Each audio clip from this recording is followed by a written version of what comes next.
Imagine, tu entres à l'hôpital pour une intervention de routine. Et quelques jours plus tard, tu te réveilles sans tes bras et sans tes jambes. C'est ce qui est arrivé à Priscilla Drey, une jeune mère française de 36 ans. Un drame médical qui aurait pu être évité. Avant de continuer, écris en commentaire de quel pays tu regardes cette vidéo et abonne-toi pour ne rien manquer. Suis l'histoire pour une fin intrigante et une question pour toi.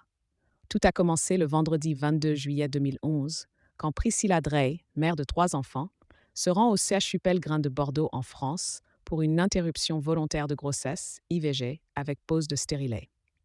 Une procédure simple. Samedi le 23 juillet, le lendemain de l'intervention, elle retourne aux urgences avec une forte fièvre et douleur. Elle demande un traitement antibiotique, mais il lui est refusé. On la renvoie chez elle. Dimanche le 24 juillet, son état s'aggrave brutalement. Ses bras et ses jambes deviennent glacés, insensibles. Elle retourne en urgence à l'hôpital. Cette fois, le diagnostic tombe. Une infection nosocomiale, une infection fulgurante au streptocoque grupa, une bactérie mangeuse de chair. Pour tenter de la sauver, on la place en coma artificiel sur le champ. Mais l'infection est trop avancée, les tissus sont détruits. Les chirurgiens n'ont d'autre choix que d'amputer ses 4 membres, ses 2 jambes, un avant-bras et une main. Commence alors un combat sur à 2 fronts, la rééducation et la quête de justice. Après des mois de réanimation, de soins et de rééducation, Priscilla voyage aux États-Unis pour double greffe des mains. En 2017, la justice administrative reconnaît une prise en charge défaillante et tardive et condamne le CHU de Bordeaux à l'indemniser avec une provision de 300 000 euros.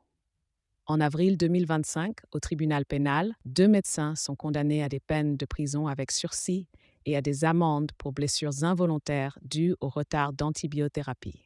Ce drame rappelle une vérité simple. Une infection après une intervention n'est jamais à prendre à la légère. Fièvre, frissons ou douleurs inhabituelles sont des signaux vitaux. Il faut agir vite et exiger une prise en charge immédiate. Les erreurs médicales existent. Ne jamais rester silencieux face à une erreur médicale. Demande de l'aide rapidement peut sauver des membres et surtout une vie. 14 ans après les faits, son témoignage est devenu un cas-école sur l'urgence d'identifier et traiter sans délai les infections nosocomiales et post-opératoires. Partage cette histoire autour de toi, car un seul retard peut changer une vie à jamais. Écris en commentaire de quel pays regardes-tu cette vidéo. Et si c'est toi, qu'aurais-tu fait?